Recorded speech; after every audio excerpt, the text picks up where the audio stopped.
Shouts out to the gang, faithful boys in the building. P Warrior underscore Niner. Been good with our very, very, very special guest, Mr. Rob Schuh. How you doing, my brother? Thank you. I'm Thank you doing for being with us, man. fantastic, man. I appreciate you guys having me on the show. Hey, bro. Been checking you out for a while now. I have to say, I love the way you articulate yourself and you make it very digestible. Uh, I appreciate you, bro. Like I said, I've been checking you out for a while. I like what you do. My brother put me on you. You and Grant a while back, and I watch y'all religiously. So keep doing what you're doing. Definitely, I will be tuned in and appreciate you, coming on with us, bro. Thanks. I appreciate that, man. It means a great deal. I have a lot of fun doing this. I love interacting with fellow Niner faithful. I love the dialogue that happens and the crazy conversations that we get into because we're also damn passionate about the San Francisco 49ers. And sometimes that leads to a little bit of bickering on 49er Twitter. And sometimes it finds new friends and people that share your same beliefs about the bright future for the 49ers. Thankfully, we got some good stuff to talk about because the Niners have been nothing if not interesting for the last couple of years. No, that's for sure, man. And you definitely have great energy, bro. Appreciate that. I appreciate that. I try to bring the positivity. I try to bring the energy. That's what I've always attempted to convey to people when I have their attention. Definitely. Well, you're doing a great job, man. You and my bro were talking a lot before we came on. Uh, I know y'all were talking about the quarterback specifically, Garoppolo, Lance, all the speculation that's kind of been going on. So I guess if y'all could, keep going. Yeah, recreate. Just say everything that we had said a moment ago before we were rolling and everything. Yeah, we'll get it all back out there, I'm sure. I am excited for Trey Lance. I think what spawned it was the conversation of 49ers Twitter and all of the rumors that are circulating right now. We're not getting new information. And so 49er faithful are just making stuff up at this point, right? People are throwing something against the wall and seeing what sticks. And we're having these conversations about whether we're going to bring in one of these elite quarterbacks when the reality is neither one of them is legitimately on the table by any story that's been credible, right? Tom Brady is basically retired, I think, maybe. We'll find out, right? But it's all speculation. To me, I'm fine with the speculation because of the fact that I'm fine with Trey Lance. I'm excited for the young gentleman to get his spot.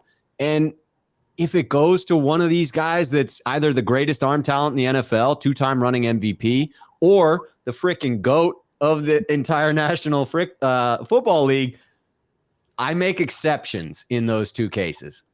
Right. What you say, bro? Well, no, I agree with you, Rob, and man, just glad to have you on, man. I just start tweeting out, and you responded, and it's good to just be building relationships too, especially amongst the faithful. So, no, man, I mean, all it is speculation, man, and Twitter is going wild, it's going crazy with speculation. People trying to figure out what's going to happen, and it's just a lot of dominoes that have yet to fall.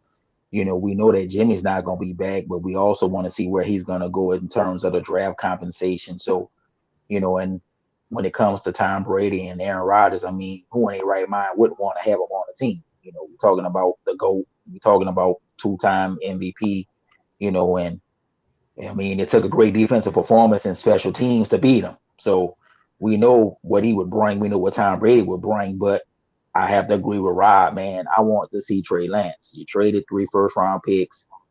You invested, that way in him. And, you believe that he's going to have a bright future. He's going to be able to grow with Kyle. So if you don't get Brady, if he stays retired, and if Aaron Rodgers stays with Green Bay or is traded to another team, which I think it may be Denver because of Nathaniel Hackett, the offensive coordinator, being there, then, man, we don't have nothing to lose but everything to gain with Trey. He's going to grow with Kyle. He knows the offense. It's just now him playing. We know he's going to make some mistakes, but with the total team around him and with his ability, we should win games and be in contention for the playoffs, be in contention to get to the Super Bowl. So we have the best of both worlds. I mean, like I said, if we get one of the two, okay, if it's Tom Brady, 1 year, Trey comes in behind. If it's Aaron Rodgers, then that's maybe a little different because he's younger and would play longer. So do you keep Trey, on the bench, or what do you do in that scenario? But to me, the best scenario is, man, play him, grow with him. We know that he's 21. He's going to get better. He's going to learn the offense. He'll make his mistakes. He's going to improve. We know he's going to refine the mechanics, which we all think he needs to. Then ultimately, we're going to win championships with him based off just the fact of the conference. You don't have that many great quarterbacks in the NFC right now like they used to have, especially if Aaron Rodgers leaves, Tom Brady is gone. So most of the quarterbacks in the conference are either young or really don't have the talent that he has, or the teams are not as good as we are. So this is the time where we could really make a run to really be a dominant team for the next maybe 3 to 4 years in the space of with the salary cap before he would get the big money if he turns into what we want him to turn into or what we expect him to be.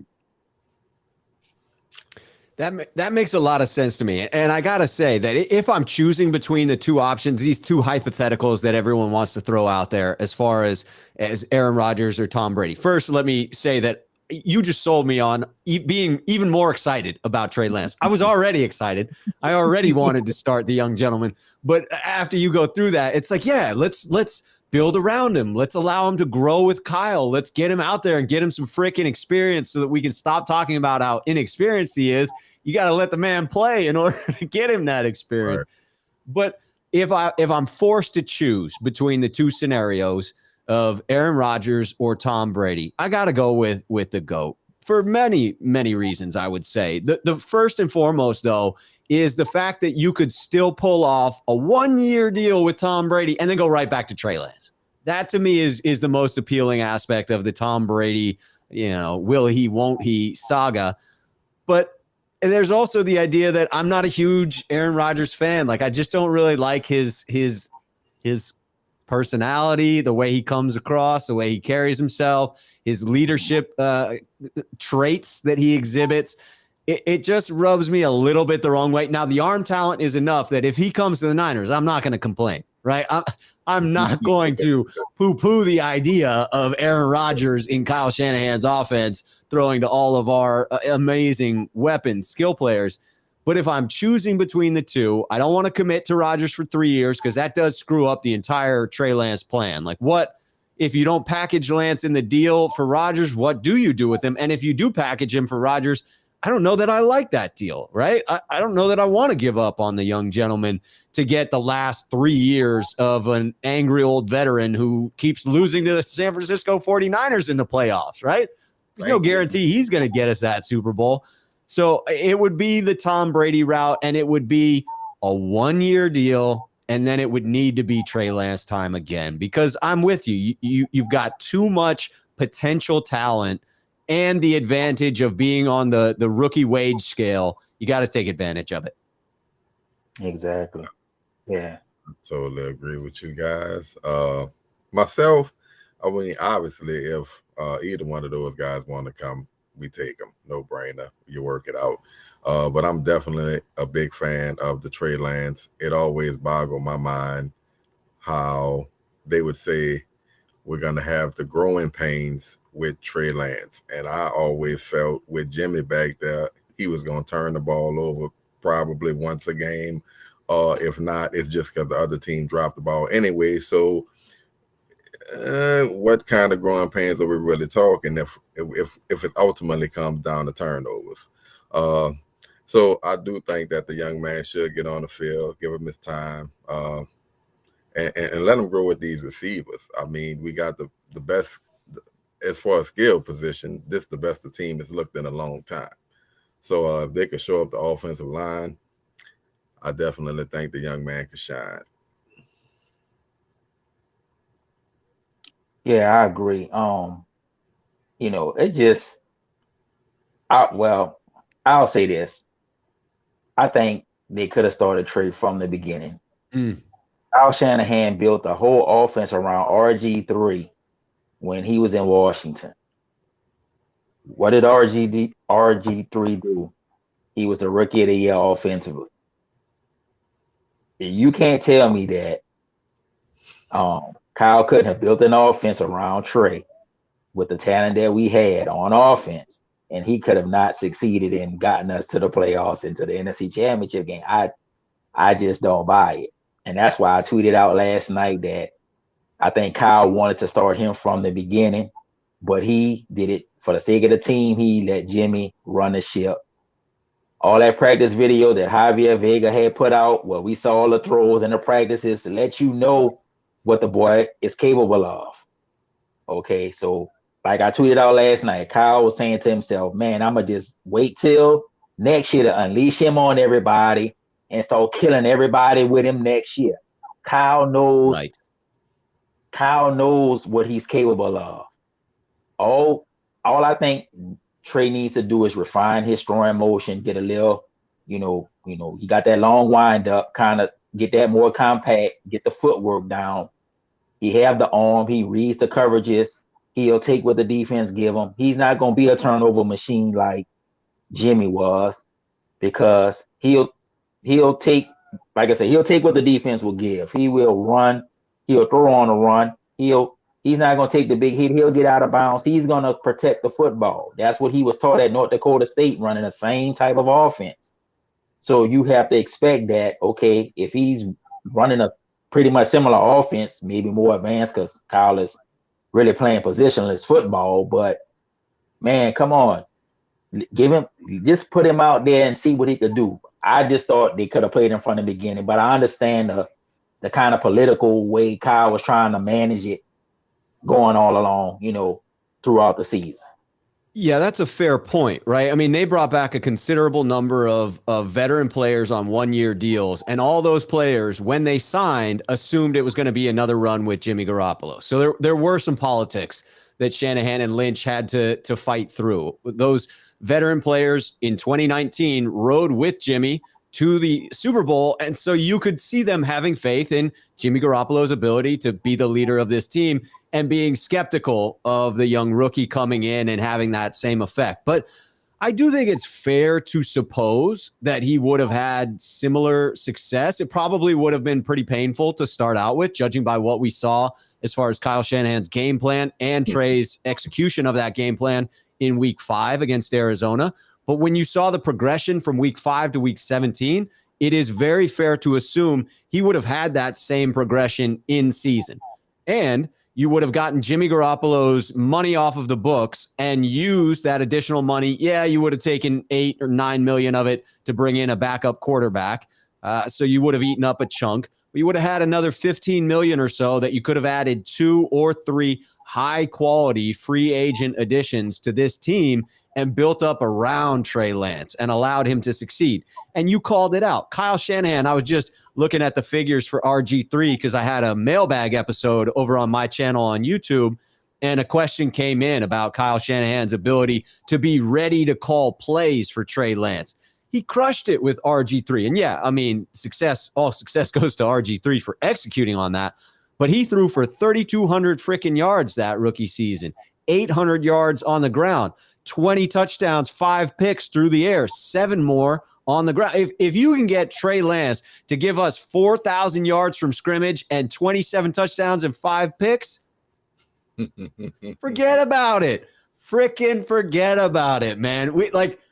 At that point, yes, with that type of season, Trey would have gotten us to a similar point, the way in which Jimmy did. Maybe it would have been different in the playoffs because he's a rookie and there would have been a lot of pressure on him.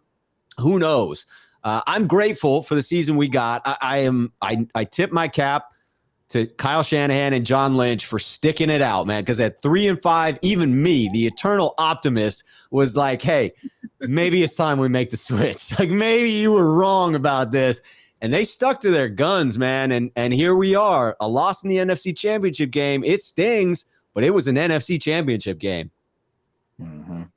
And I tweeted out this afternoon. I think I might have tweeted out to Jason Aponte, if I'm remembering. I said, what's the best case scenario for him stats-wise going forward if he starts the whole year? And I think I I tweeted out 3,000 yards, 25 touchdowns, maybe 7 touchdowns on the ground, because I was thinking about RG3 in that rookie year, the combination of the rushing touchdowns, the passing touchdowns, and the yardage. I think if we can get, like you said, 4,000 total scrimmage yards out of him this coming season, then we're going to be in contention definitely for the playoffs, definitely for the NFC Championship, with an opportunity to get to the Super Bowl.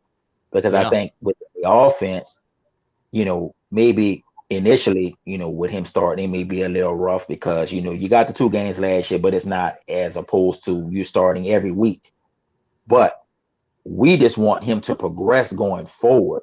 And by the time you get to the end of the regular season, by the time you would get to the playoffs, you hitting your stride. You have absorbed all of the 16 games. You've seen the mistakes. You've reviewed the film. You've gotten better.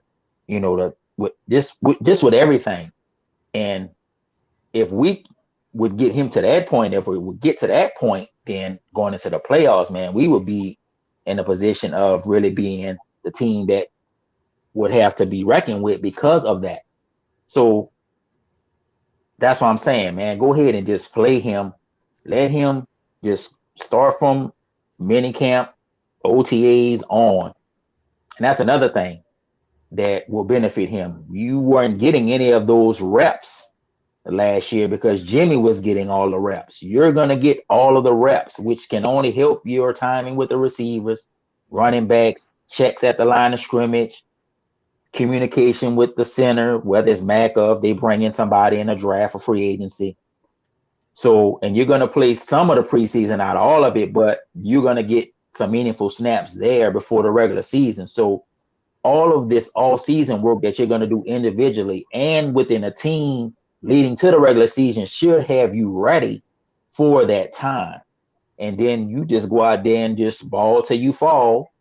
And then, like I said, as long as we have the team around you, we should win games. And that's what we want. You getting better and the team winning. So by the time the playoff comes, we can go and get this championship, because it's been a long time since we hoisted a trophy. Yes, it has. Got a question kind of based on what you guys are saying. Who do you guys think will benefit the most on the offense from Trey Lance taking over at the quarterback position? Because we all know Debo had a spectacular year. I'm big on Brandon Ayuk myself, but who do you think will benefit the most from Trey Lance taking over at quarterback? That's a great question. And I do think that it has to be one of 2 players. It has to be the beneficiary of additional deep passes, right? Those shots downfield. And to me, that calls to mind either Brandon Ayuk or George Kittle, because you've seen a fall off from George Kittle. And I actually thought it was going to be explained away by the percentage of snaps in which George Kittle was required to stay in and block this past season. Because I thought to myself, hey, we lost McGlinchey and we didn't have as big of a drop off as I thought we were going to have with Tom Compton in there at right tackle. And that was most likely because schematically, Kyle Shanahan schemed around it, right? He knew he had a weaker right tackle. He called plays as such that allowed for Tom Compton to be a suitable fill-in for Mike McGlinchey.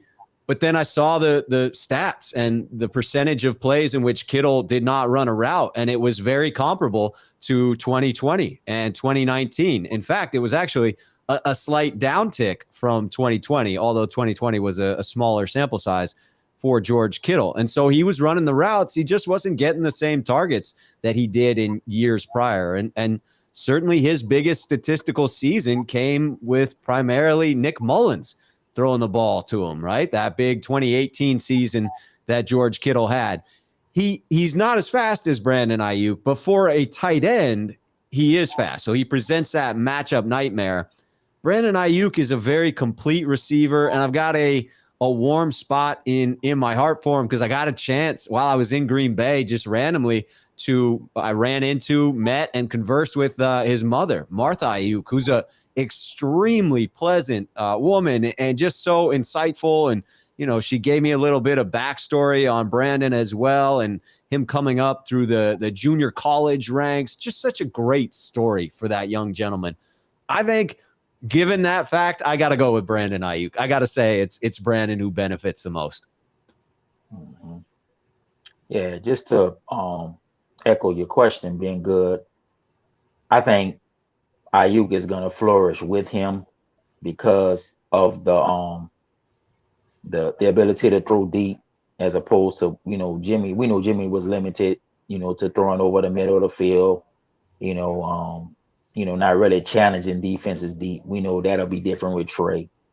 I think Kittle will also benefit, but the person I want to see take a step forward, and I think will take a step forward and will expand the offense, will be Jauan Jennings.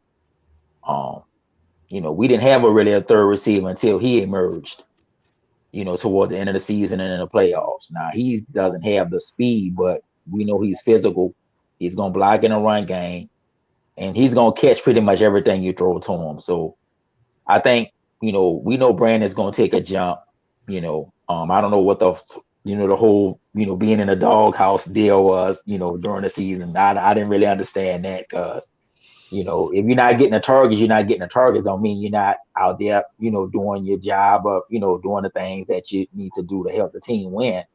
You know, I think going into this season, most of the focus is going to be to Debo, because he was a unicorn out there. Just with all he could do, in a backfield and everything else. So I think you're going to see them defenses gear to him, and they always going to get a George Kittle because of what happened in 2018. So I think Ayuk is going to be the beneficiary, and I also think Jauan Jennings will be the beneficiary, because when they go to the 3 wide receiver sets, depending on down and distance, there's confidence that he's going to make plays, because he's proven that he's made the plays. He made the plays in a Ram game. He made the plays in the playoffs as well. So I think, to me, that will be the main beneficiary. It'll be Ayuk, but I think Jennings will emerge and give them another weapon, another threat to go with what they already have. Because we know Kyle can scheme it up and get you open. And I think the beauty now with Trey Lance is, if he's on point and accurate, we should be able to get those shot plays, and we should be able to get those shunt plays that we were never getting with Jim. Yes, indeed. But I've been wanting to see him throw it deep for so long, bro. You see the what is it, the all 22, and you see, people wide open, man. I mean, and we getting the check down, and I understand, but I don't understand. So I'm definitely ready to see some play action, leading to some chunk plays. Kind of looking like Atlanta that one year when he was over there, calling plays for the Falcons. I kind of want to see the offense kind of take that kind of jump. And I'm excited to see it, because the dink and dunk, and it's cool. But in the playoffs, and when you play good teams, they're going to take that away from you. You got to be able to do a little bit more. So, yeah, I'm definitely looking forward to seeing that.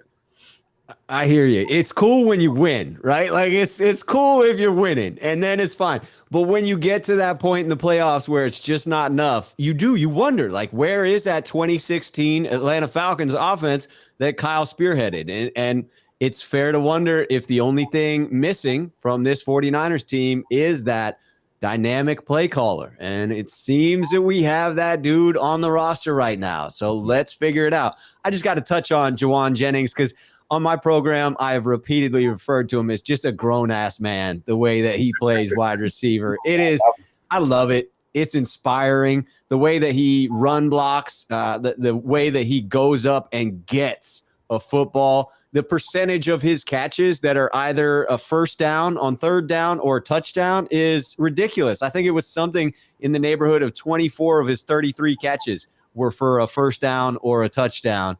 And so, yeah, I think that you're right. He is going to be a major beneficiary. And I would never disclose what was actually said out of respect for Martha. But let me just say, as far as the doghouse goes with Brandon Ayuk, she was not a big fan of that concept either.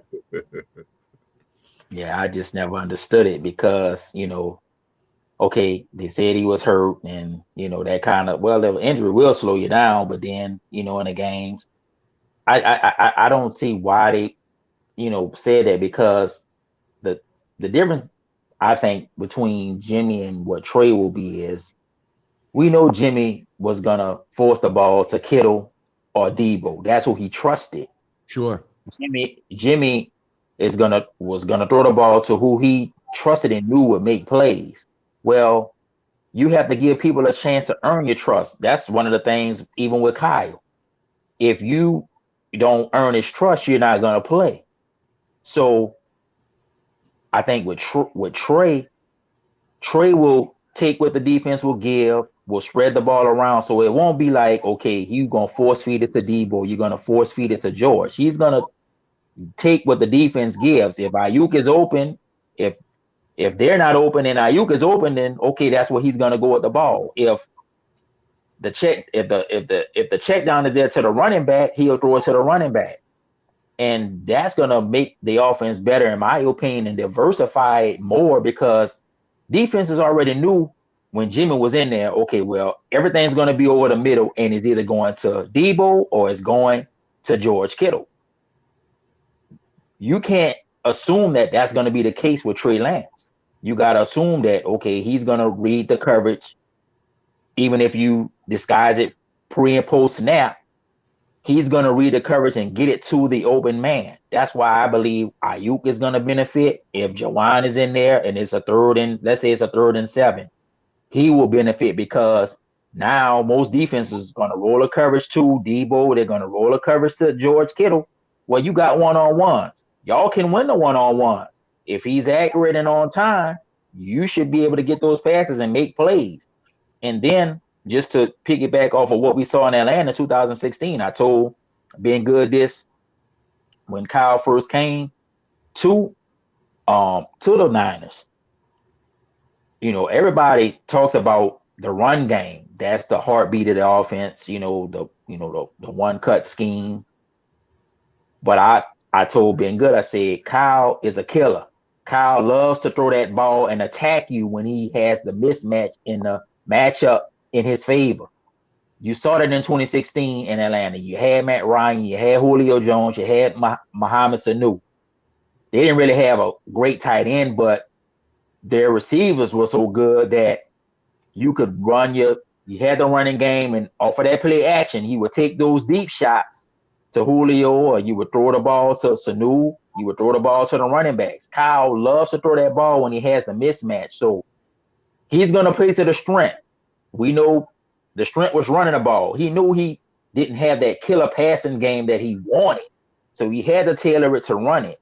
But now you're going to get the best of both worlds because if they run the ball and you come up to stop that run, this kid should be able to throw it right over your head. And Kyle, we know, can scheme people open. You just said all 22, you got people wide open all over the place. So just imagine if Trey is hitting these guys in stride on time, it's going to take this passing game to another level, which is going to make the running game even more hard to stop. And if they were to bring Mostert back to go with Elijah Mitchell and Trey Sermon and some of the running backs that they have, that just made Kyle more dynamic in what he can do offensively. So, like I said, man, I'm ready to see Trey. I'm ready to see him today. Let's get him out there because, man, this is what we've been waiting for. We've been waiting for this for going on 6 years. We finally got a quarterback that's capable of throwing the ball downfield, expanding the offense, throwing outside the numbers. So you can't just jumble everything inside. It should free everybody up to be a threat. So, man, let's go. I'm ready. Let's go. I think you hit on a key point there, which is Kyle Shanahan's propensity or desire to attack the weakness in a defense. And Steve Young said as much in a great interview with Matt Mayoko that happened during the season when talking about Kyle Shanahan, his relationship with Jimmy Garoppolo, and potentially, what we hadn't seen yet so far from Trey Lance in just not having seen him on the field. And he spoke to that. He spoke to understanding Kyle Shanahan, much like his father, smells weakness within a defense. It's why Kyle Shanahan wants all of his offensive coordinators to have started out or spent some time on the defensive side of the ball, because he wants them to fundamentally understand what a defense is attempting to do in limiting an offense and be able to attack weakness, right? To smell it out, see the blood in the water, and go after it like a hungry pack of piranhas. And he didn't have that level of trust with Jimmy Garoppolo to attack a defense like that. He still would smell those weaknesses. He still would attempt to use Jimmy Garoppolo, but it wasn't with the same fervor that you saw in 2016 with the Atlanta Falcons.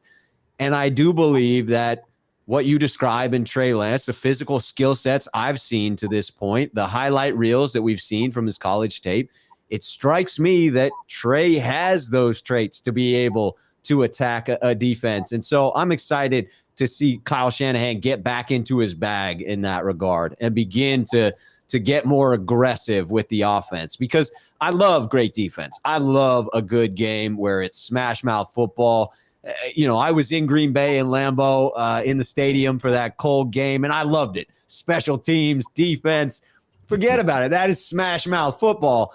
And I love to see a good shootout too. So, let's get to the point where we've got both. We've got a dominant defense, and we can put up some freaking points when we come up against a team like Kansas City or Buffalo or even the Rams in the playoffs or the Super Bowl.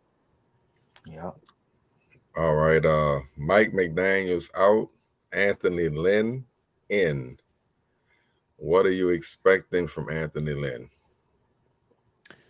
To me, I'm excited that we brought some new blood into the organization. I thought it was a little bit of doing the same thing over and over again and expecting different results when it comes to one specific angle that I think Kyle Shanahan needs to improve in, and that is tightening up in some of the worst spots. And unfortunately, that has shown itself on some of the brightest stages within the NFL and has come up a couple of times with big leads in key moments in the postseason. And Kyle Shanahan just hasn't been able to act rationally in those moments, that he's made small decisions, but small decisions with big impact.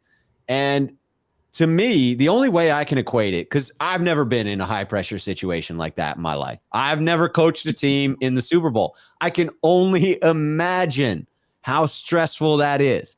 The closest thing I have ever been to that is playing poker.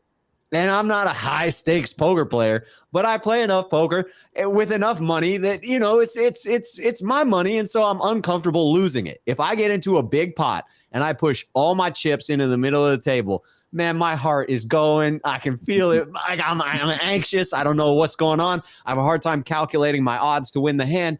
And so I understand what it means to be in that pressure moment and have your brain go a little bit haywire. But as I'm playing, whatever night I'm playing poker, as the game progresses, I get more and more comfortable.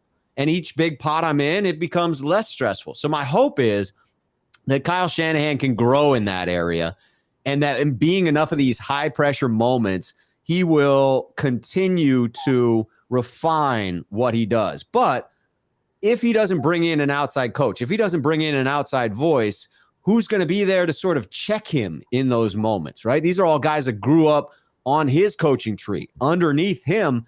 And in those moments, I just don't trust them to be the sane voice to come through and call Kyle on something.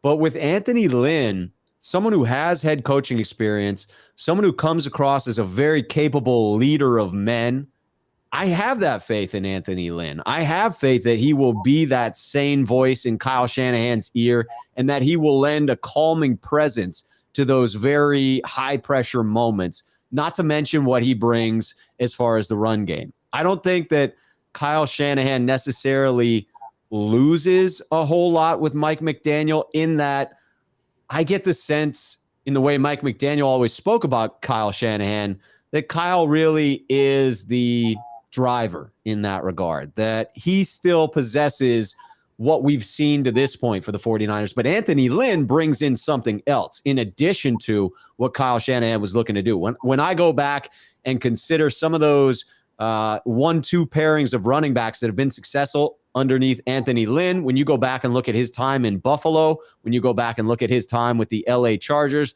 I'm very impressed with what he brings to the table. For me, that has been the biggest news of the offseason was the signing of Anthony Lynn. Yeah, I think it was huge too. Just from the standpoint of he has been a head coach, he's been in those pressure moments. I think he would still be a head coach. He just couldn't win the close games. That was his downfall. But I agree with you with the running game aspect. I think there'll be maybe more power in the scheme in addition to what Kyle is already doing, because Mike McDaniel was more the schematic guy, but Kyle was still calling the plays. I think Anthony Lynn, will bring more of maybe some power scheme. They'll maybe run some more power scheme in addition to what they're already running. We know Kyle's gonna call the plays, at the end of the day. And I agree with you as far as having an outside voice, in those moments. Okay, well, maybe this is what you're looking at, but maybe this might be the way it should be done. But then I think this year, out of all of the years that Kyle had been the coach, this year you saw the most growth in him as far as his coaching. I think unfortunately in that Super Bowl moment, he kind of cracked, unfortunately, but I think this year with all of the adversity with Jimmy and Trey and the injuries, the 3 and the 5 start, and even into last year with the whole COVID and all the catastrophic injuries they had, you saw more growth in him as a coach than in the prior years. And so I think as the season went on, they didn't, wave the white flag. They didn't wave the, surrender. They didn't surrender. They kept grinding. He kept grinding. And then we saw the fruits of all of that labor. So I think going forward, I think now we should be able to see him really fully begin to blossom as a coach. We hope that he's in the moment of, being in a championship game, being in a Super Bowl, but he will have learned from those mistakes. And so when that moment comes again, because we want that moment to be in a Super Bowl where he's coaching it, well, we would preferably want him to be ahead by 40 points. But if the pressure moment comes, man, draw on what you did wrong to not do it again. So I think we see the growth in him, we see the maturity in him.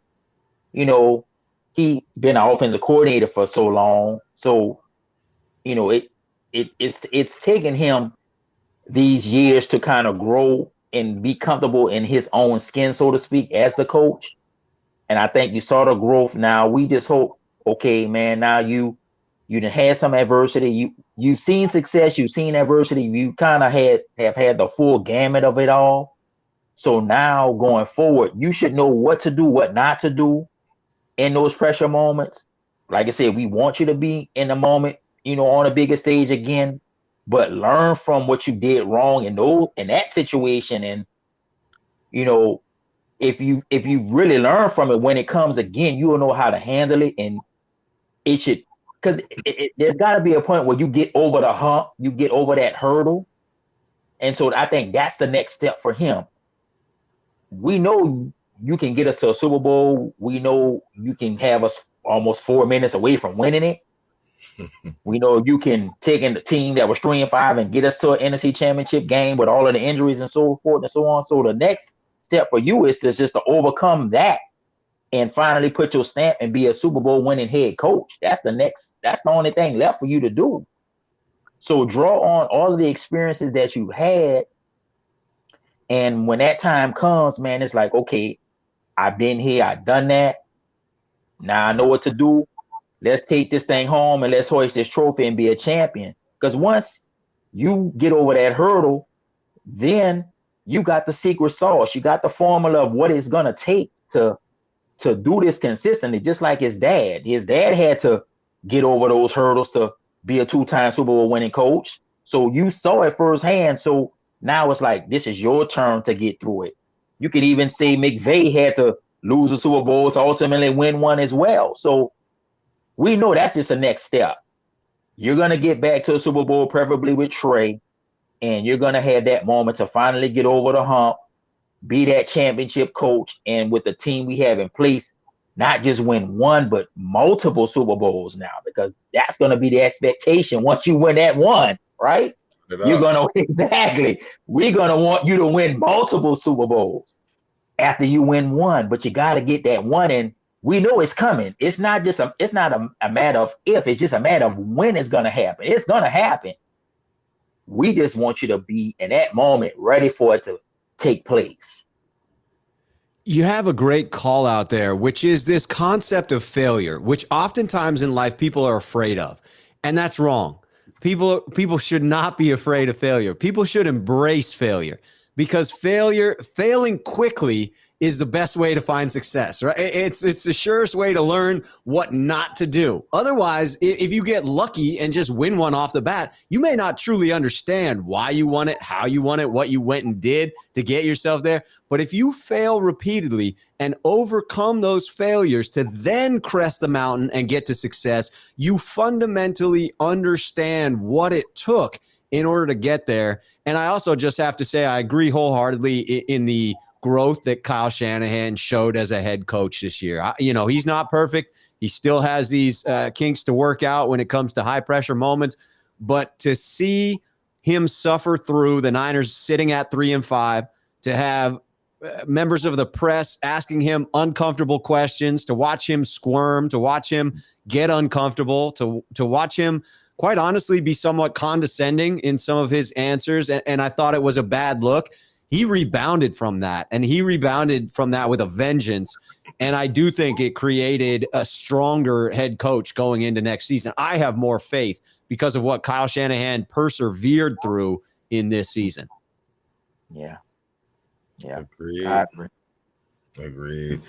Well, fellas, we have been speculating on the offensive side of the ball, I guess, for the first half of the show. I guess we could kind of flip that to the defensive side of the ball for the wrap up.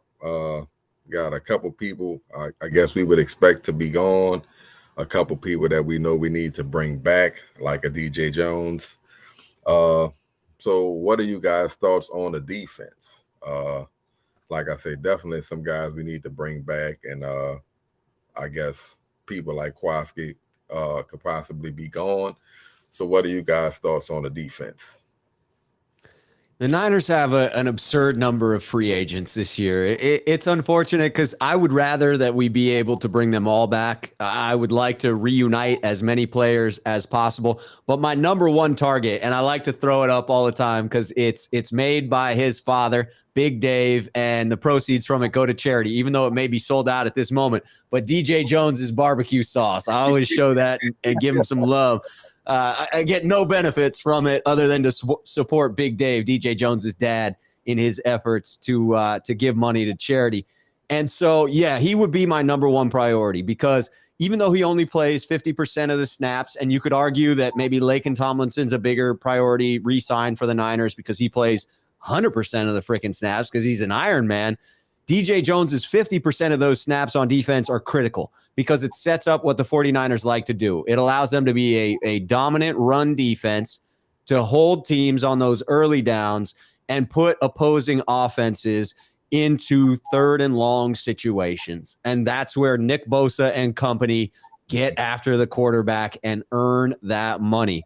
So to me, DJ Jones and the magic of moving Eric Armstead inside created a defense that allowed for DeMeco Ryans to do what he did this season, which was put forth a pretty masterful effort, an incredibly masterful effort if you look at him as a first-year defensive coordinator, let alone just looking at it from a standpoint of, let's take the fact that he was a rookie DC out of it. It was still impressive.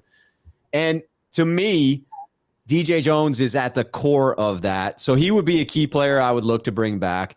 K'Wan Williams is an interesting one. I respect K'Wan Williams and what he brings to the game. In my interpretation of his game, it is a much more stout run defender than you would typically have as a nickel cornerback. He's great in the run game. He's great contributing there. But I think what we saw toward the tail end of the season, in particular in the playoffs, was that he's lost a half a step or more, and that teams were able to take advantage of that. A part of that could have been schematic. You could potentially scheme around it. But I think if I'm letting somebody go, it's probably K1 unless he doesn't get interest on the free agent market and you can bring him back for a value. Any of these guys that are free agents, if you can get them back on a minimum deal or a team-friendly deal, I would do it. Jaquiski Tartt is a name that I would put in that bucket. I would try to bring back Jaquiski with a little more fervor than I would K'Wan Williams. But I do think the price has to be right. Unfortunately, he gave the team a team-friendly deal last year with that contract, a one-year prove-it deal, and I don't know that he did enough to warrant the multi-year deal that he's looking to get. But what I do wonder is if for him, it might be more comfortable to move on. I mean, that was a pretty big moment in that Rams game. I respect the hell out of Jaquiski Tartt for coming to the podium. He didn't have to come to the podium at all. Not only did he come to the podium, he came to the podium like a man. He stood there and he bared his soul. Like he talked about literally what we were all thinking. He went through there it was, the moment of my life. Like I dreamed about that my whole childhood. Leading up to that moment, all I thought was someday I'm going to be in a chance to make the play that gets my team to where I want to be, which is a championship. That play came and he didn't make it. And he admitted as much. And I just have so much respect for him because the reality is you don't always make the play. And that doesn't mean you're a horrible player. It doesn't mean that you shouldn't be re-signed. It's just unfortunate. It's just in that moment, it didn't come through. And life presented you with that challenge. And hopefully it will present him with another opportunity to redeem himself. But I have nothing but respect for him. And I hope that he can come back. I also would respect if it were difficult for him to eat more crow and take another team-friendly deal. If he's going to take a team-friendly deal, maybe he decides to do it somewhere else. Mm-hmm. Yeah, well, I agree with you as far as DJ Jones has to be their top priority, in my opinion. Man, he's just, for his size, the quickness, the ability to rush a passer, in addition to being so good against the run, you gotta bring him back. K1, yeah, I would agree. Good against the run. I think maybe lost a step. I think you saw just Cooper Kupp was just doing it to everybody this year. So yes, he was. It's gonna be hard for the best slot cornerbacks to keep up with him. Just he just a matchup nightmare. So you gotta factor that into it as well. But they probably could go with somebody in a draft for maybe free agency on that level. Tart, like I say, it take a man to stand up there and take the lick for what happened. Yeah, he should have caught the ball, but like you said, Rob, sometimes you don't make the play. And then that doesn't mean we win the game if he make the play. I said it just would have stopped him from getting 3 points. That's right. Realistically. So, I could see him moving on. He's had some good pay days. He's been injured. And then you got Hufanga, you got Tavarius Moore, and then they may draft a safety as well. So we don't know, potentially what, his future would be. I think if they can bring Arden Key back, for depth at the defensive end position, that would be good. They have the guy they got from Houston, who, he was on Twitter today saying, I just need a year in the system. I'm gonna be a beast. And I think I tweeted him back. I said, young man, I think you're gonna be a beast too. I said, let Chris coach you up and you come back hungry. And so to me, Kyle and John came in with the mindset to build in the trenches. Yes. So that's the core, that's the strength of the team, offensive and defensive line. That's why we're one of maybe the most physical team in football, or one of the most physical teams in football. So if you could bring DJ Jones back, if you can bring Laken Tomlinson back, that only strengthens what you already have. And then you don't have to worry about drafting those positions or trying to go outside of your team to maybe fill those holes. Now, let's say they lose DJ Jones. Well, you still got Javon Kinlaw, who's been hurt, but hopefully he's healthy. We don't know what he is because he hasn't been healthy. Maybe if he's finally healthy, he can become what we think he can become. But man, just think about if you can get DJ Jones and him in there at the same time.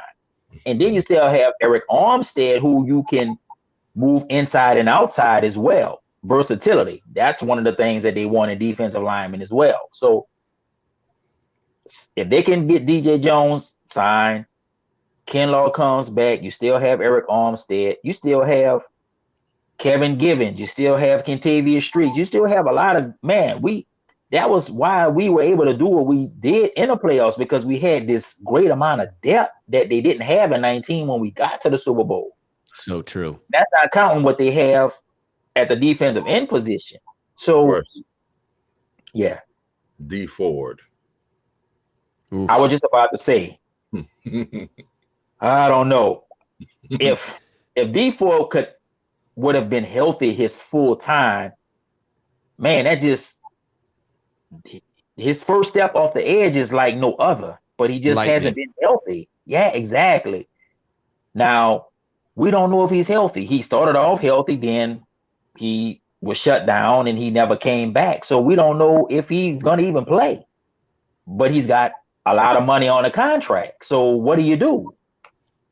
It'll be interesting because it breaks down, if I understand it correctly, there is an advantage for the 49ers if they cut him with the post-June 1 designation that they save $2.4 million. So that's it. I mean, there's $7 million on the books, right? But you only save that 2.4. And really, you don't even save the 2.4 because in the NFL, the top 51 contracts count against the cap. And so you have to count his replacement, right? Because there's going to be another body on the roster that makes it if you get rid of D Ford.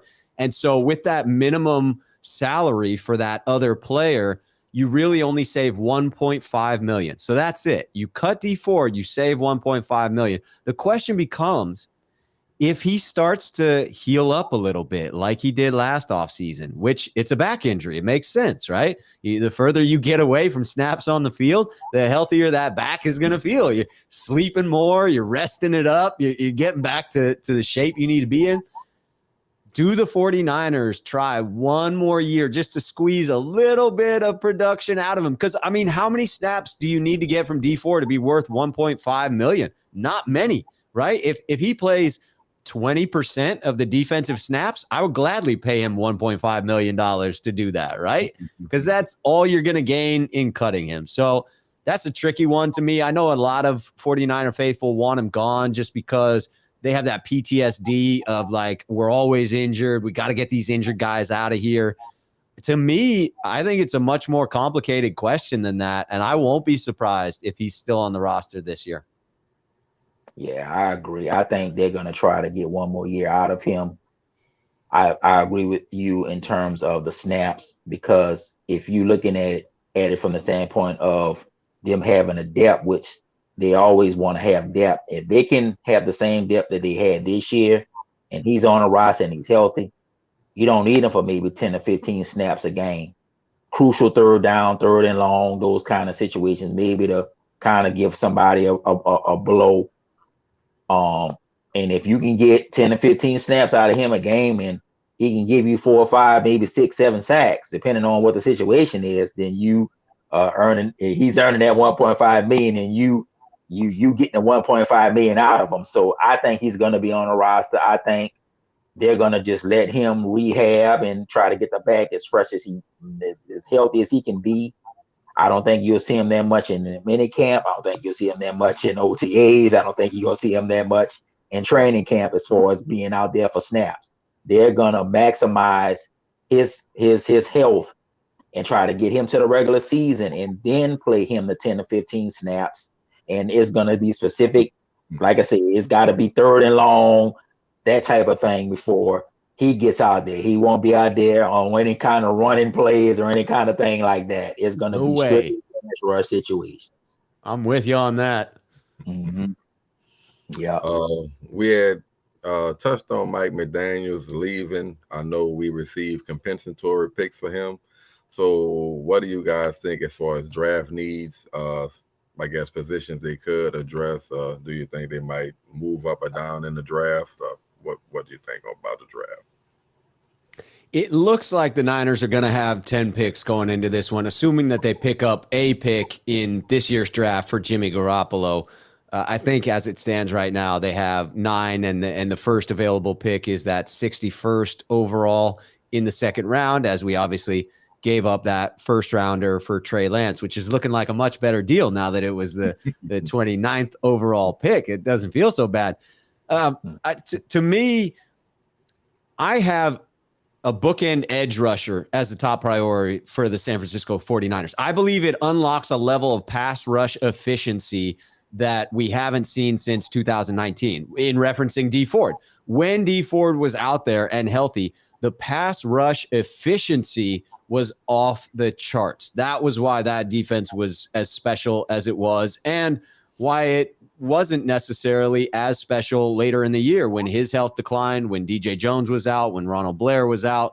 We lost some of that depth, and I do think that is critical. For me, though, I'm pretty fascinated by the Dante Fowler release by the Atlanta Falcons. That could be a perfect marriage for both parties. He was dominant when he was with LA and a part of a talented defensive line. When he was asked to be the man in Atlanta, sort of faded into the background a little bit there. Wasn't quite capable of rising to that level. Now he's coming off of a lack of production, and so probably looking for a 1-year deal to reestablish his value, to hit the market at just the right time when the cap is exploding next year as the TV deal runs in. And so it could be when he says to himself, hey, what team do I have the best chance of racking up some incredible numbers? The San Francisco 49ers better damn well jump off the page at him, right? I mean, Chris Kocurek has had reclamation projects left and right. Arden Key this year, last year with the gentleman who ended, Kerry Hyder, who ended up in Seattle. You have evidence of resurgence of careers when they come and play for Chris Kocurek.